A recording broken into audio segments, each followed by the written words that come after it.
Assalamu alaikum wa rahmatullahi wa barakatuh, chers frères et sœurs et les enfants. Donc aujourd'hui, Inch'Allah, on fera une conférence sur le prophète Nuh alayhi salatu wa salam. Donc les jeunes qui veulent écouter, participer surtout au quiz. Donc il n'y aura pas un quiz avec les feuilles comme la dernière fois, mais en fait ça va être une compétition de points. C'est-à-dire que durant la séance, je vais des fois vous interroger, je vais poser des questions, et celui qui lève sa main et répond favorablement, il aura des points. Et celui qui a le plus de points, il aura, les trois premiers, ils auront des récompenses, des cadeaux. Les filles qui veulent participer, je vous invite à descendre, Inch'Allah, les filles qui veulent participer, descendez et asseyez-vous du côté droit de l'imam, en face de l'écran, ou gauche. Et les hommes, donc, si vous pouvez avancer peut-être pour leur laisser la place, comme ça, elles sont plus tranquilles. Alors, si vous êtes prêts, on va commencer, Inch'Allah. Donc, il faut très bien écouter attentivement, et puis participer et vous suivez aussi les diapos qu'on vous a préparés. Les diapos, ils sont faits pour vous et pour que vous suivez et que vous soyez davantage concentrés. Ok, on y va? Vous êtes prêts? Le prophète Nuh alayhi salam, on avait déjà parlé de lui un peu la fois dernière. Et on avait dit que Nuh alayhi salam, il fait partie de quelle catégorie de prophètes? Qui sait? Les 5, oui. Les 5. Il faut lever la main et après tu parles. Oui, Jalil? Les 5 importants prophètes. Les 5 prophètes les plus importants. Ulul Azm en arabe. Nuh faisait partie de ces prophètes-là, effectivement. Jalil. Ok, mais avant de commencer l'histoire des prophètes en général, on n'avait pas parlé d'un point qui est important. C'est quoi un prophète? Celui qui transmet le message, c'est celui qui transmet la parole d'Allah. Alors, il a dit, celui qui transmet la parole d'Allah. C'est, en fait, ça c'est un messager. C'est la définition d'un messager. Et le prophète, il peut être prophète sans avoir une mission de transmettre les messages à quelqu'un. Oui, tu veux corriger le tir? C'est celui qui réagit bien à une situation? Non. Non. Dernier. C'est celui qui écoute les paroles d'Allah? Celui qui écoute les paroles d'Allah. En fait, en partie, effectivement, en fait, c'est lui qui reçoit la révélation de la part d'Allah. C'est un être humain qui a une communication, qui parle avec Allah, directement ou indirectement. C'est-à-dire directement, il entend la voix d'Allah, comme Moussa alayhi salam. Et indirectement, c'est à travers un ange. Un ange vient lui communiquer, d'accord, ce que Dieu veut. Donc ça, c'est la définition d'un prophète. Et un prophète devient un messager dans quel cas? Ce que tu as dit. Lorsque Allah l'envoie avec une mission, celle de guider un peuple. C'est là qu'il devient un messager. D'accord? Donc pas tout prophète, pas tout messager, pas tout prophète est un messager. Par contre, tout messager est un prophète. Bon. Vous avez compris, Inch'Allah? D'accord? Donc un prophète, c'est quelqu'un qui a reçu les messages de Dieu. Ok? C'est ça un prophète. Et les prophètes, à quoi ils servent? À quoi ils servent? Vas-y, Mohamed. À transmettre les paroles d'Allah. Voilà, en général, les prophètes, ils sont là pour nous guider. Ils sont là pour nous guider. Allah envoie ces révélations à des prophètes pour la guider des êtres humains. Parce qu'Allah subhanahu wa ta'ala, c'est lui qui nous a créés, c'est le seul, c'est l'unique. Et c'est lui qui est parfait dans sa création. Et lorsqu'il crée quelque chose, il est obligé de guider sa création. pour leur indiquer qu'est-ce qui est bien et qu'est-ce qui est mal. Et si il ne l'aurait pas fait, et ben la création elle serait pas parfaite. C'est comme un ingénieur lorsqu'il crée un produit, hein, celui qui a créé Pavillon, hein, HP. S'ils auraient fourni l'ordinateur comme ça, hein, au client, sans aucune explication, sans les détails techniques, la fiche et la garantie, tout ce qui va avec, est-ce que HP serait HP? Est-ce que ça serait une bonne marque? Personne n'aurait acheté une machine, une usine à gaz, comme on dit, hein, et que personne ne comprend, ça sert à quoi? D'accord? C'est un défaut, c'est pas une bonne société qui ferait ça, d'accord? Et Allah subhanahu wa ta'ala est au-dessus de tout exemple. Donc si Allah subhanahu wa ta'ala nous a créés, c'est forcément qu'il nous a envoyé des messagers pour la guider. Il y a toujours la vérité auprès des êtres humains pour être guidés. Allah ne laissera jamais les gens dans l'égarement comme ça, sans leur envoyer des prophètes et des messagers et ceux qui transmettent leur message. Ok. Donc, le prophète Nuh, alayhi salam, c'était le premier des prophètes, des premiers des messagers. D'accord? Le premier des messagers. Parce qu'il y a avant lui, il y a eu aussi Idris, c'était un prophète. Mais le premier des messagers, c'est Nuh, alayhi salam, le tout premier envoyé à l'humanité pour les remettre au droit chemin, sur le droit chemin, d'accord? Alors, quand est-ce que est né Sayyiduna Nuh? Donc, au moins 10 générations après la mort du prophète Adam. Vous comprenez génération? Ça veut dire quoi génération? Vas-y. Voilà, c'est les pères, puis les grands-pères, puis les arrière-grands-pères. Tu connais pas son prénom? Donc, effectivement, ce sont les. Voilà, moi je suis d'une génération, mon fils il est d'une autre génération, son fils sera d'une autre génération. Génération, c'est voilà, c'est laps de temps qu'un être humain est vivant. Vous avez compris? Et donc, il y a eu 10 générations entre Adam, le premier être humain, et Nuh, alayhi salam. D'accord? Donc, 10 générations après, Nuh est né. Alors, ça, c'est très important. Écoutez, Sayyidina Nuh, il vivait parmi un peuple qui, en fait, ils sont tombés dans le plus grand péché, qui est al-shirk, qui est le shirk. Mais, comment ils sont arrivés là? Ça, c'est très intéressant. Il y en a qui connaissent déjà. Vas-y, Jalil. En fait, c'est le shaitan qui est venu, il a dit. En fait, ce qu'on peut dire. Voilà, il faut que tu prépares ta réponse avant de répondre. Donc écoutez d'abord. Si je pose une question, vous dites Inch'Allah. Comment ils sont arrivés là? C'est la question qu'on doit se poser. Comment est apparu le shirk sur terre? Adam alayhi salam, il connaissait Allah subhanahu wa ta'ala, il savait que c'est le seul et l'unique et qui mérite l'adoration. Il savait. Et ses enfants également. Comment est apparu le shirk sur terre? Donc vous comprenez c'est quoi le shirk? Tout le monde comprend. Qui ne comprend pas c'est quoi le shirk? Qui ne sait pas c'est quoi le shirk? Tu ne sais pas c'est quoi le shirk? Le shirk, c'est le fait d'adorer quelque chose ou quelqu'un en dehors d'Allah. Par exemple, faire la prière, pas à Allah, mais à une statue, ou à un être humain, un roi, un président, etc. D'accord? C'est ça le fait d'attribuer une adoration, quelque chose qui est réservé à Allah, on va l'avouer, on va le donner à quelqu'un d'autre. Et ça, c'est un péché qu'Allah n'y pardonne jamais. Celui qui meurt en faisant shirk, il ira en enfer pour toujours. D'accord? C'est le péché le plus grave. D'accord? Ça ne veut pas dire que les autres péchés ne sont pas graves. Mais c'est vraiment le plus grand péché, c'est la plus grande des injustices. Parce que Allah subhanahu wa ta'ala, c'est lui qui nous a créés.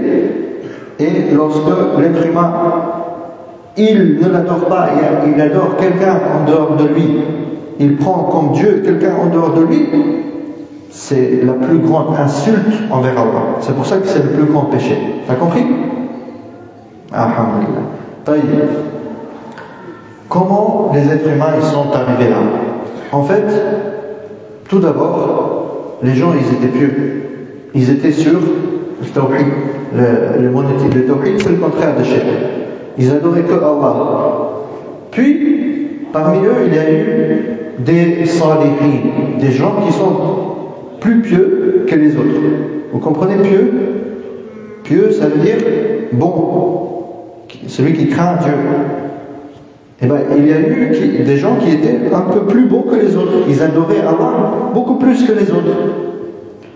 Ils sont devenus des modèles, hein, comme des imams, des modèles. Des gens, ils les prenaient en exemple. Une fois qu'ils étaient morts, une fois qu'ils sont morts, Shaitan est venu à ces gens, ils ont dit allez-y et faites des statues de ces gens-là. Faites des statues de ces gens-là. Comme ça, lorsque vous allez voir ces statues, vous allez vous en souvenir et vous allez devenir mieux grâce à ça. Vous allez souvenir, vous avez des souvenirs de ces gens-là. Lorsque vous allez les voir, eh ben, vous allez faire dua pour eux, vous allez suivre leur exemple, d'accord? Pour ne pas les oublier. Qui sont nos modèles? Donc, jusque-là, tout va bien. C'est pas haram, c'est bien, non? C'est une bonne chose qu'ils ont fait. Puis, ces gens-là qui ont fait des statues, eux, ils ont fini leur vie. Bien, alhamdoulilah, ils sont morts sur le tawhid. Puis, ils ont fait des enfants. Et ces enfants-là, hein, Shaitan est leur venu et il leur a dit, hein, ces gens-là, ils étaient adorés. Hein, ils étaient vénérés. Pourquoi vos ancêtres, ils ont fait des statues? Pourquoi? Parce qu'ils avaient une grande place. Et ils les prenaient en intermédiaire entre Allah et eux-mêmes.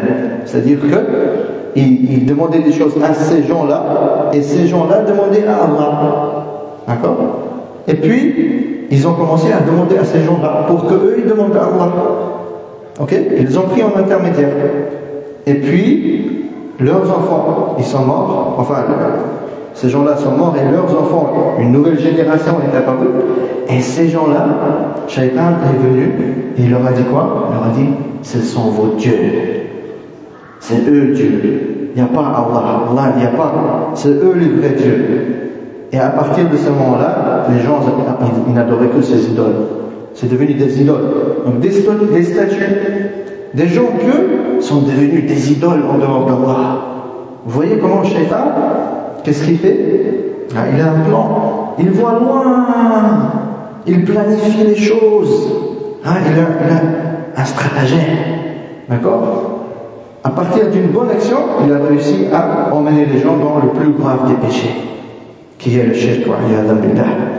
Et donc ces idoles, donc c'était des gens salihins au début, leur nom est cité dans le Coran, c'est Wad ou Woud, في القراءة, وسواع, ويغوث, ويعوق, ونصر.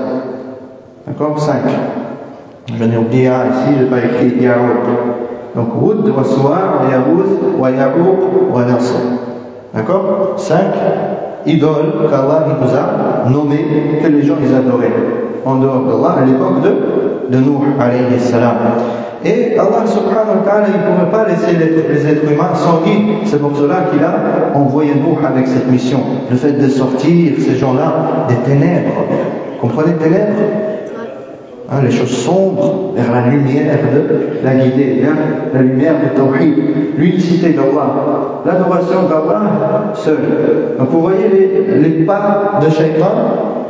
D'abord des portraits, des images. Après ils ont fait des statues et après ils ont fait des idoles. D'accord? Les idoles adorées en dehors d'Allah. Et Allah subhanahu wa ta'ala dit dans le Coran, Ya ayyuhal ladhina amanu, la tattabi'u khutuwati shaytan. Ô vous qui avez cru, ô les croyants, ne suivez pas les pas de Shaitan. Qu'est-ce que ça veut dire? Comme par exemple pour Az-Zina, il a dit, n'approchez pas la fornication. Az-Zina, c'est un grand péché, le fait de se coucher avec une femme qui n'est pas ta femme. Et bien il a dit, n'approchez pas. Hein? Donc tout ce qui mène à ça, il faut s'en éloigner. D'accord? Et aussi, par exemple, lorsque quelqu'un, tu sais que cette personne-là, elle t'appelle à faire le mal. Elle, sa vie, c'est faire des péchés, faire des bêtises. Et bien, tu sais que si tu restes avec cette personne-là, tu vas être influencé, tu vas vouloir faire comme cette personne-là, tu ne dois pas rester avec lui. D'accord?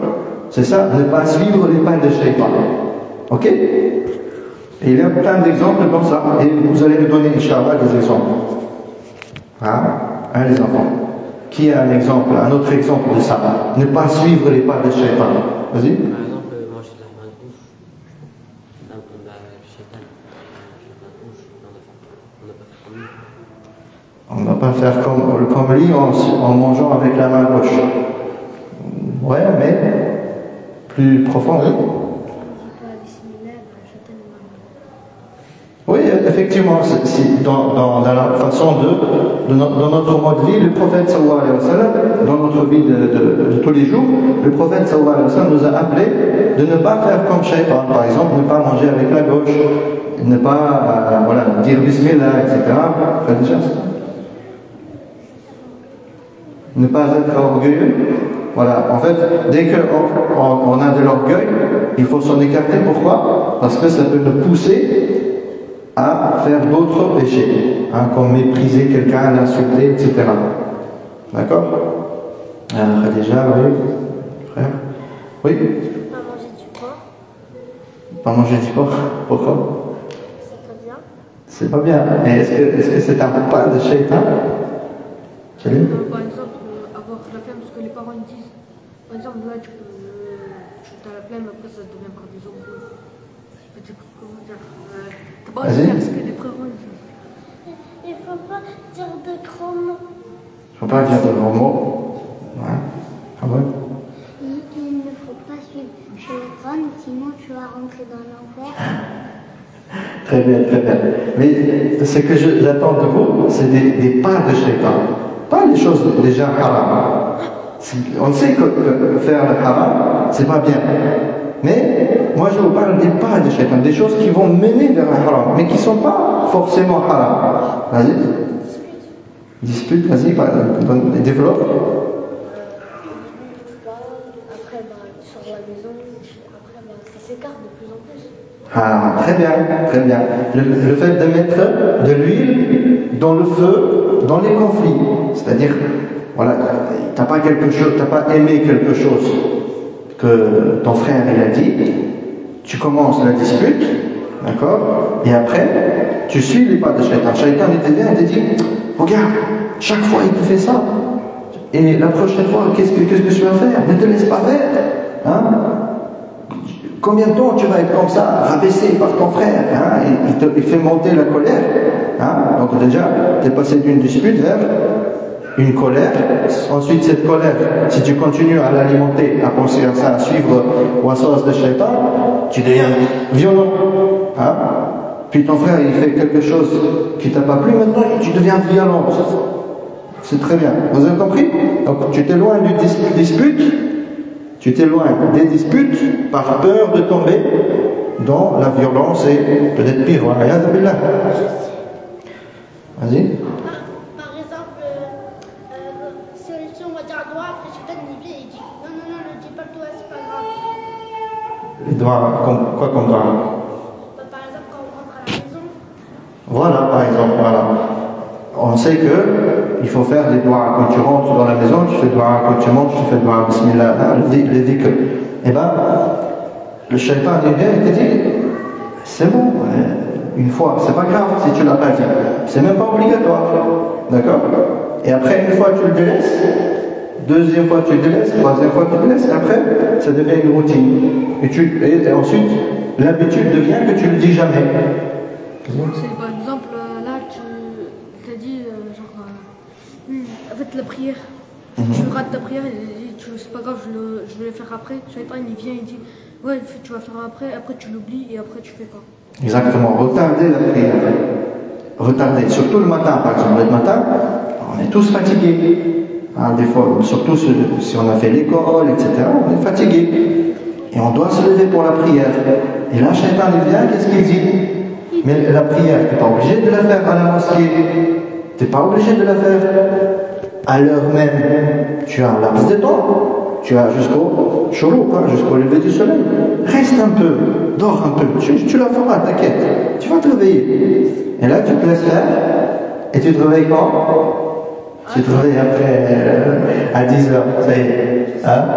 Et quand tu te réveilles, dans un hadith, c'est dit, tu te réveilles avec quoi? Avec de l'urine de shaitan dans les oreilles. C'est un hadith. D'accord? Tu te laisses faire par shaitan. Donc, un très bon exemple. Oui, Mohamed?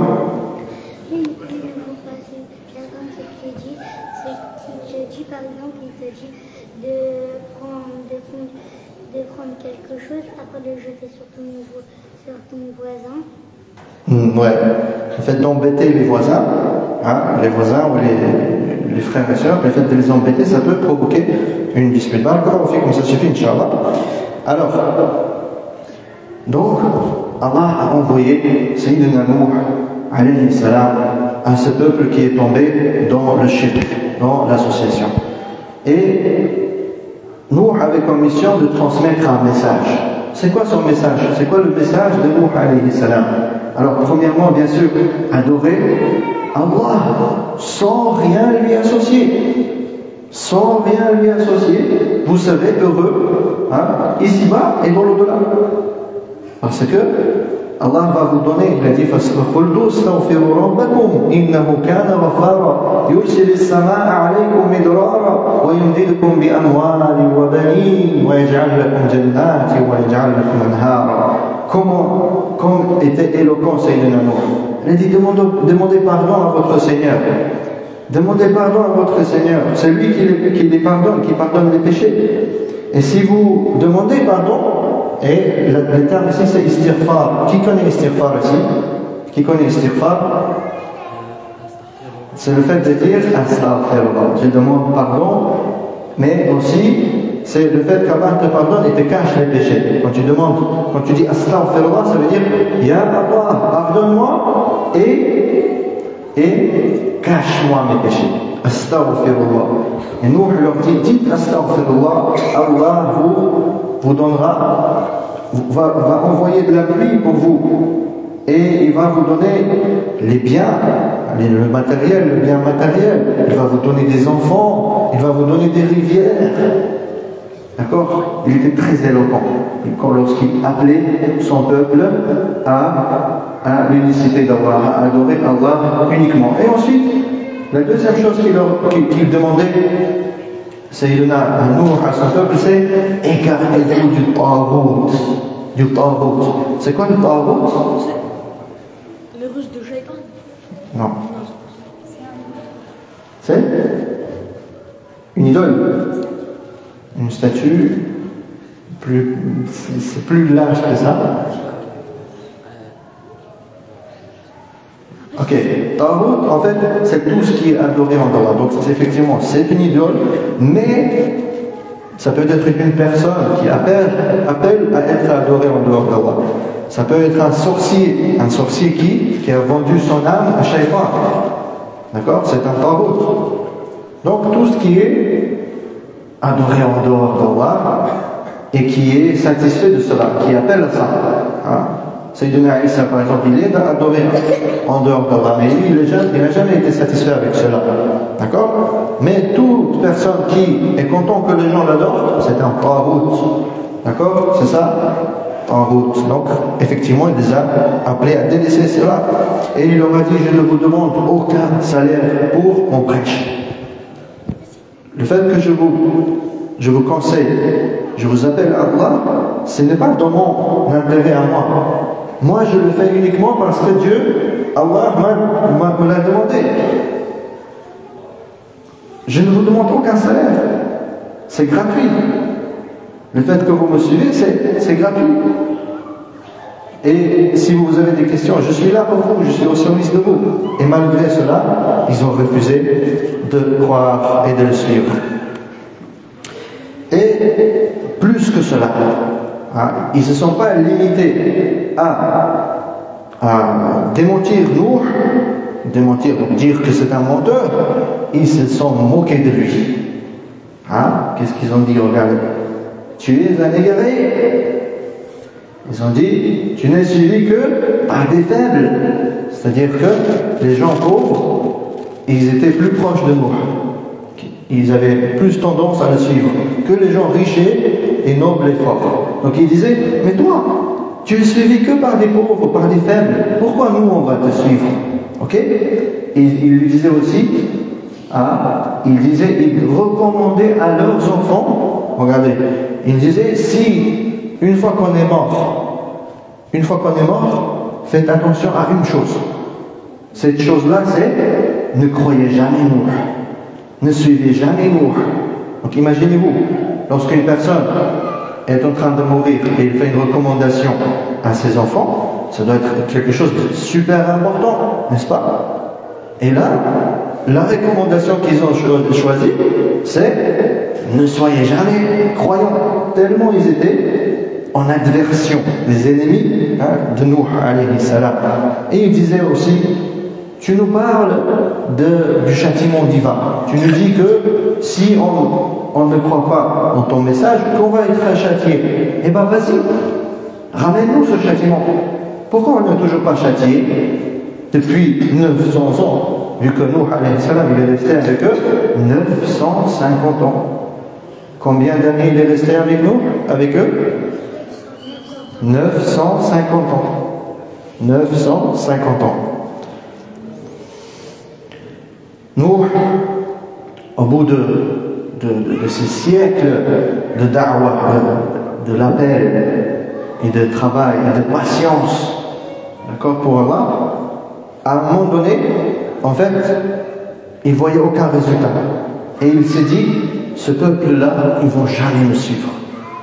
Et il s'est dit, il a fait une dua à son Seigneur. Il a dit, Inni maghlubun fantasir. Inni maghlubun fantasir. Je suis vaincu. Ya Rabbi, je suis vaincu. Aide-moi. D'accord? C'est une magnifique dua. Lorsque tu es opprimé. Ça veut dire quoi, opprimé?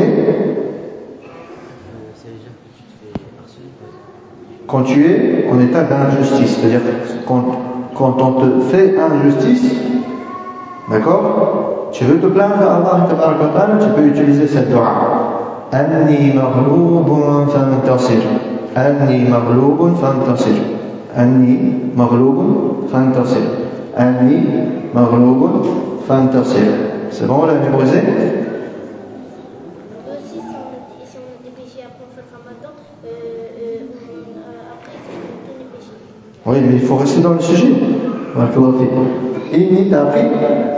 Inni maghlubun fantasir. C'est mieux de dire inni. Dans le Coran, c'est alni parce que c'est attaché à ce qui est avant. Mais toi, quand tu fais le doigt, tu dis inni maghlubun fantasir. Inni maghlubun fantasir. Inni maghlubun fantasir. C'est bon? Tout le monde l'a mémorisé? Il y a aussi son fils qui s'est moqué de lui. Tu fais tout d'un coup, toi. C'est bon mémorisé? On passe? Qui n'a pas mémorisé encore? Ne sois pas timide. Tu peux répéter encore un peu plus. Tu as mémorisé? C'est bon? Ok. Alors, vous savez que lorsqu'un prophète il invoque Allah, les doigts des prophètes ils sont exaucés. Les doigts des prophètes, c'est pas comme nos doigts. Allah il répond bien sûr à nos doigts. Mais lorsqu'un prophète il demande quelque chose, il a la priorité. Donc, le secours d'Allah est venu. Comment? C'était quoi le secours d'Allah? Alors, Allah donne des instructions. C'est quoi des instructions? Vous comprenez l'instruction? Voilà, des choses à faire à Sayyidina Nuh. Premièrement, il a dit construire un arche. C'est quoi un arche? Un arche. C'est un bateau. Un bateau, très bien, magnifique. Donc, comment tu t'appelles? Un bateau. Comment tu t'appelles? Ahmed. Ahmed. Donc, construire un bateau. Mais c'est un bateau qui est un peu spécial. Pourquoi on l'appelle arche? Parce que il est il est presque comme un arc. D'accord? C'est pour ça qu'on l'appelle arche. D'accord? Deuxième instruction, deuxième chose à faire dans ce Nour, il dit rassemble dans cette arche tous les types d'animaux en couple. D'accord? Donc le mâle et la femelle, à chaque fois.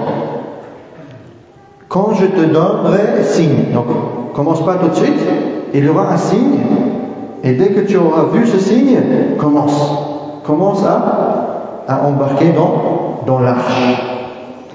Et troisième chose, il a dit, ne défends pas les injustes quand je vais les châtier. Donc quand le châtiment tombera, ne défends pas, ne discute pas au sujet de personne parmi les gens châtiés. D'accord? Donc ça c'est important, pourquoi? Parce qu'on va voir quelque chose qui t'est arrivé à son fils justement. Donc vous avez retenu les instructions de Sayyidina Nuh. Donc Sayyidina Nuh a commencé à construire cette arche, ce bateau, et ça tombe bien parce que Nuh c'était un menuisier. Son métier c'était menuisier. Il travaillait avec le bois déjà.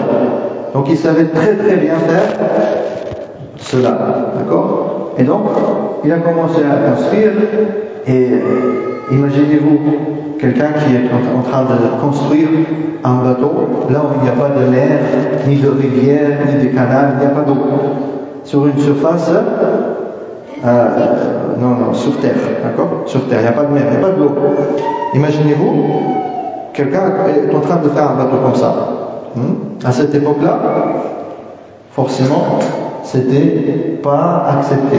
Ils l'ont pris pour un fou. Et à chaque fois quand il passait devant la maison de Nuh et là où il construisait cette arche, il se moquait de lui encore plus. Vous vous rappelez? Ils ont déjà dit plein de choses à Nuh, d'insultants. Et là, quand Nuh il a commencé à construire l'arche, ils ont rajouté encore. Vous voyez comment chacun, il pousse toujours les limites de l'égarement. Il pousse les gens égarés de s'égarer encore plus loin. Vous voyez? Donc là, ils ont ajouté encore un crime sur le crime qu'ils faisaient. Il l'a insulté, il a dit, mais toi tu es un malade, tu es un fou, comment tu construis un arche, un bateau? Tu as vraiment perdu ta tête. Et c'est là que le signe est venu, le signe qui donnait l'autorisation à Nuh d'embarquer dans l'arche. Le signe est venu et la pluie elle a commencé. La pluie elle a commencé. Elle continue. Une journée, 2 journées, 3 journées. Sans arrêt. Et les gens, au début, ils étaient contents parce que lorsque la pluie elle tombe, ça veut dire c'est un bien. Nous, on dit c'est un mauvais temps. C'est pas un mauvais temps, c'est un bon temps lorsque la pluie elle tombe.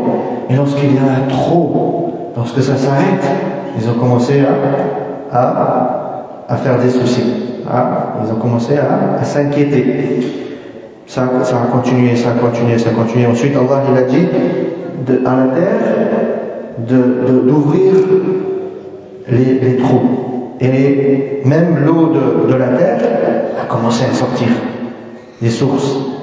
Donc en fait, il y a eu les pluies, plus la terre d'en bas, et donc ça a fait un grand déluge. Un grand déluge. Ils disent que c'était un déluge général. C'est-à-dire, toute la terre était sous l'eau. Et aujourd'hui, les historiens, les experts, les scientifiques, ils confirment que dans l'histoire, il y a eu plusieurs fois des déluges totaux, où c'était toute la terre était la mer, pratiquement. Imaginez-vous. Et c'était un déluge comme ça qui a frappé ces gens-là. Pourquoi? Parce qu'ils ont insulté le prophète, ils ont démonté le prophète, ils ont continué à faire le shirk. Et Allah subhanahu wa ta'ala dit, nous ouvrîmes alors les portes du ciel à une eau torrentielle. Et ensuite, on a aussi ouvert les sources, etc. Alors, donc, tout le peuple de Nuh qui était mécréant et qui n'a pas débarqué, qui n'est pas monté sur le bateau de Nuh, allait être détruit.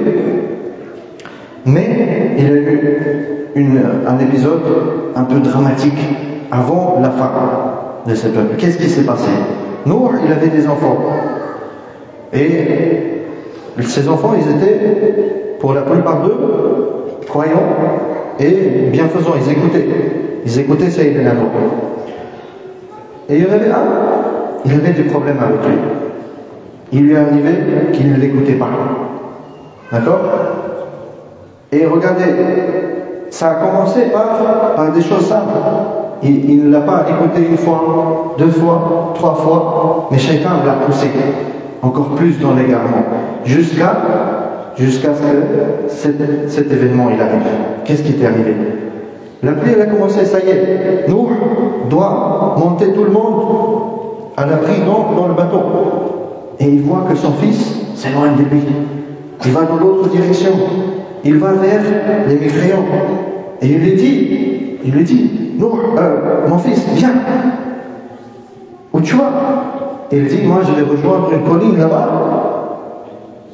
Et l'eau ne va jamais atteindre cette colline-là. L'eau ne va pas atteindre cette colline. Moi je vais me réfugier sur cette colline-là. Et je vais bien là-bas. Donc il n'a pas dit, je ne te crois pas. D'accord? Directement. Il a utilisé quoi? Il a suivi quoi? Sa logique. Écoutez bien, il a suivi sa logique qu'il pensait être correcte à la place de quoi? De la révélation. La révélation, ce sont les ordres d'Allah. D'accord? Et il s'est éloigné. D'accord? Et est-ce que sa logique l'a sauvé? Est-ce que ça a marché son plan? Non. Il est mort avec les mécréants. D'accord? Donc ici, une grande morale. C'est quoi cette morale? Alors celui qui trouve, franchement, machallah. Hein, vas-y. Il dépasse la logique. Exactement. Les ordres d'Allah sont au-dessus de la logique. Donc si Allah nous ordonne quelque chose, on ne doit pas utiliser notre raison et délaisser cet ordre. Si Allah nous a ordonné pour nos sœurs de mettre le hijab, on ne doit pas utiliser la logique et dire oui, mais le hijab il peut attirer plus de regards qu'une femme pas voilée. Regardez, combien de fois on entend ça? C'est un pas de Shaitan. C'est la même chose que le fils de Nour qui a fini perdant. C'est exactement la même chose qu'il a fait. Il a utilisé sa logique. Il a délaissé l'ordre d'Allah. Des exemples dans ça, qui peut donner d'autres exemples? Lorsque les gens suivent la logique en délaissant les ordres d'Allah. Par exemple,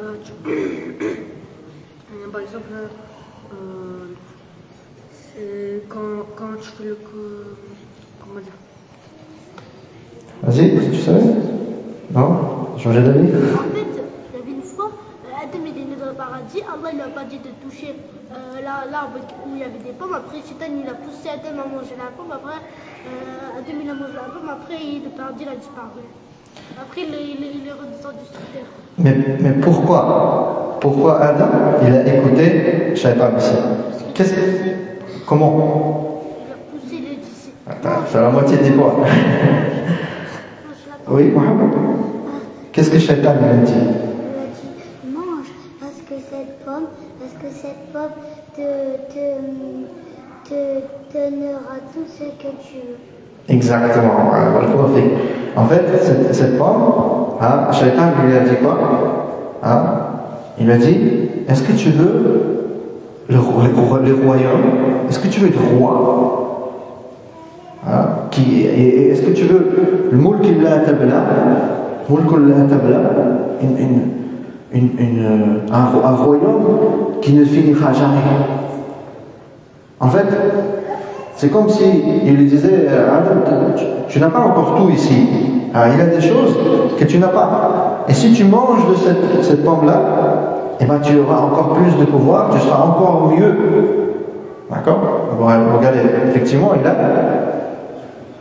il a apporté des arguments soi-disant logiques, mais c'est pas logique, parce que Allah lui a donné quoi comme ordre? de ne pas manger. Ok? Il a menti en plus. Non. Et donc, Nuh et tous les survivants, les croyants, ils sont partis de cet endroit-là, donc ils ont flotté sur mer, et finalement, Allah a fait descendre, a fait arrêter la pluie, et puis la terre a englouti, l'eau. Et petit à petit, la terre revenait à son état originel. Et Nuh alayhi salam est arrivé sur une montagne. Il est arrivé sur une montagne et ils sont descendus de cet arbre-là et ils ont commencé une nouvelle vie. D'accord? Et donc, à partir de ce moment-là, c'était comme un nouveau commencement de l'humanité. D'accord? C'est pour ça qu'on dit que tout le monde descend de qui? De Nuh alayhi salam. Tous, parce que personne n'a survécu au déluge. Et tous les survivants, ils étaient sur l'arche de Nuh alayhi salam. Avant de mourir, donc Nuh a continué sa vie donc avec ses enfants, et ses enfants ont fait des enfants, etc. Ils ont propagé l'humanité. Et puis, avant de mourir, Nuh disait à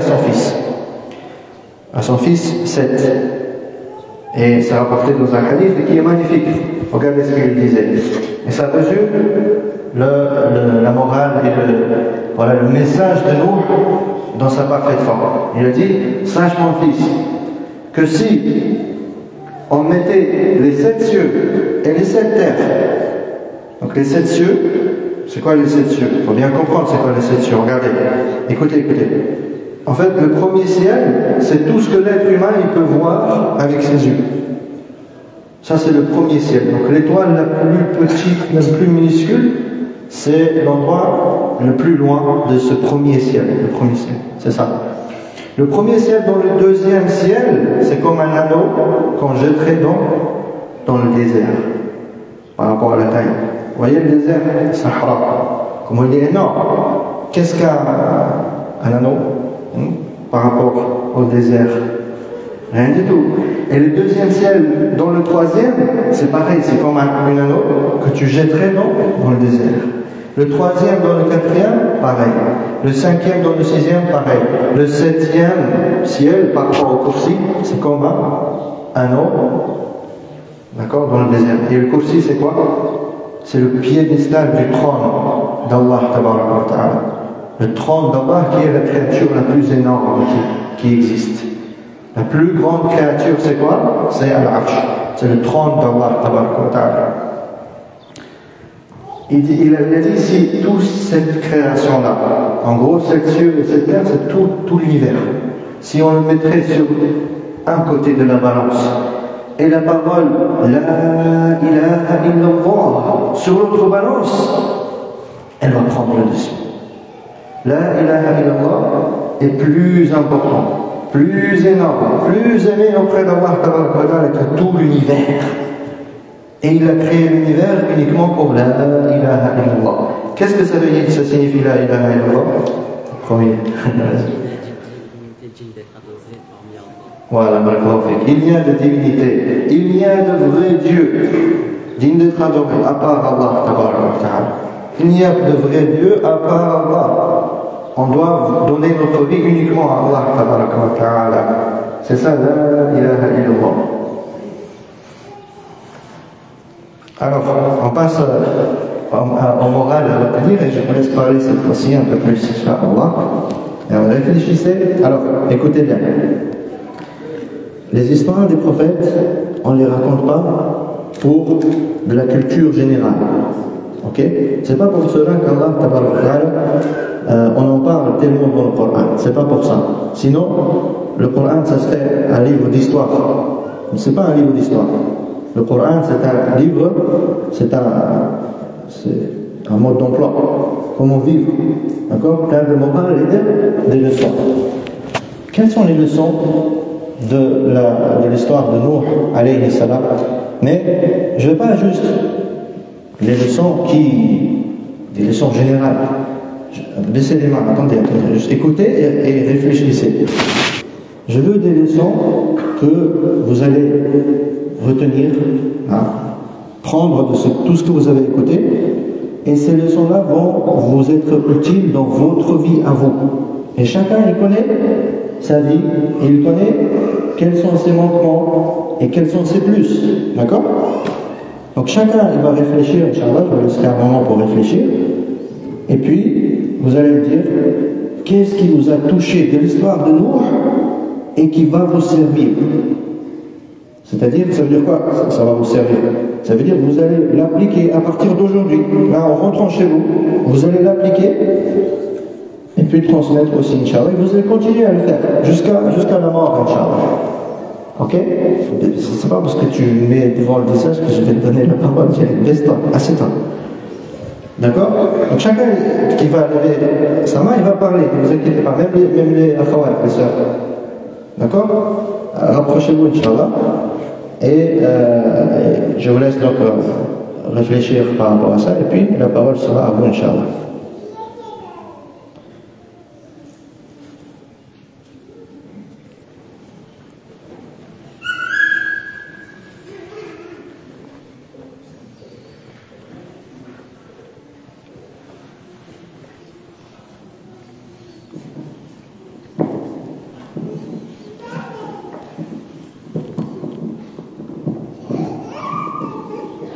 Là, c'est bon? C'est bon? Non. Alors, qui veut parler, il vient ici, Inch'Allah. Attention pour le fil. Hein. Alors, tu veux commencer, Mohamed? Alors, vas-y. Ce qui m'a touché, c'est quand Nour il a parlé, il avait dit à son fils monte avec nous. Comment dire? Monte avec nous, c'est ça? Ah non, par rapport à la ilaha illallah. Il avait dit à son fils, il avait dit à Nour, non, moi je vais aller de l'autre côté. Moi je vais aller sur les montagnes. Et à la fin, il est mort. Très bien, c'est quoi la morale que tu retiens de ça? Viens. Tu vois? C'est quoi la morale que tu retiens de ça?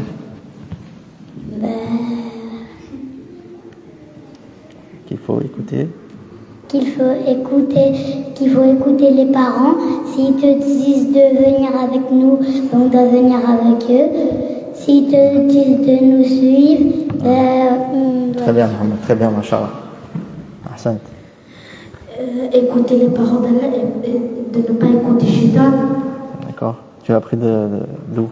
Quel épisode? Hein? Quelle partie de l'histoire? Ah, réfléchis, tu reprends. Ce que j'ai retenu, c'est que plus on écoute les pas de Shaitan, plus ça ramène dans l'égarement. Donc la morale à retenir que tu vas appliquer, c'est quoi?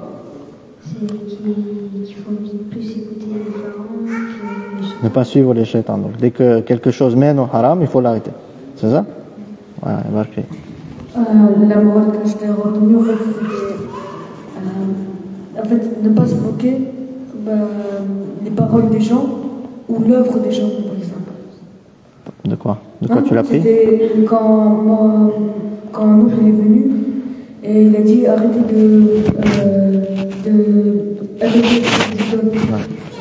Ouais, effectivement, donc on ne doit pas être comme ces mécréants qui étaient moqueurs. Et les croyants, il n'est jamais moqueur. Et même envers les non-musulmans, envers les mécréants, il ne se moque pas. Et jusqu'au point que Allah subhanahu wa ta'ala dit dans le Coran, et وَلَا تَسُبُّوا الَّذِينَ يَدْعُونَ مِن دُونِ اللَّهِ فَيَسُبُّوا اللَّهَ عَدْوًا بِغَيْرِ عِلْمٍ. N'insultez pas les idoles qui sont adorées en dehors d'Allah, les divinités qui sont adorées d'Allah, sinon ces gens-là, ils vont insulter Allah. Vous voyez? En réponse, si tu insultes le Dieu de quelqu'un, dis-toi, ta statue là, c'est du n'importe quoi, et tu dis un gros mot ou quelque chose. Lui, en réponse, qu'est-ce qu'il va te dire? Mais c'est toi, c'est ton Allah qui est comme ça. N'est-ce pas? Astaghfirullah. Donc toi, tu vas provoquer le fait que quelqu'un insulte Dieu, Allah subhanahu wa ta'ala. Donc c'est quelque chose qui est qui est grave. Donc on ne se moque pas. On se moque jamais. Je vais ramener le micro aux filles. Vas-y. Donc effectivement, c'est une bonne morale à retenir, Inch'Allah. Asseyez-vous, tranquille. Chacun va parler. Toi, tu veux recommencer. Tu veux retenter ta chance. Attends. En fait, quand on écoute Allah et le Shaitan, on a dit Hassanet, c'était quand on vit de nous, il est mort, parce qu'il a écouté Shaitan, il n'a pas écouté nous. Donc, qu'est-ce que tu vas changer dans ta vie? D'écouter Allah et le Shaitan. Très bien. La morale que j'ai retenue, c'est quand une petite dispute, au fil du temps, Shaitan il va rajouter de l'huile, et ça va faire un grand feu. C'est quand Shaitan aussi il a dit au peuple au début de faire les statues, après de commencer à transmettre ce que Ne pas suivre les pas de Shaitan, c'est ça? Ok, allez, barak fik. Fadda. Il faut jamais dire les péchés de Shaitan. Et aussi, il faut jamais se moquer d'Allah et c'est pas bien. Voilà, jamais se moquer d'Allah. Très bien, allez, barak fik. Quand Noé il a construit l'arche, ça paraissait illogique, mais il l'a quand même fait parce que c'était un ordre d'Allah. Et du coup, il faut toujours faire les ordres d'Allah, même si ça paraît illogique et que les gens ils nous disent que ça. Voilà, ne pas suivre la logique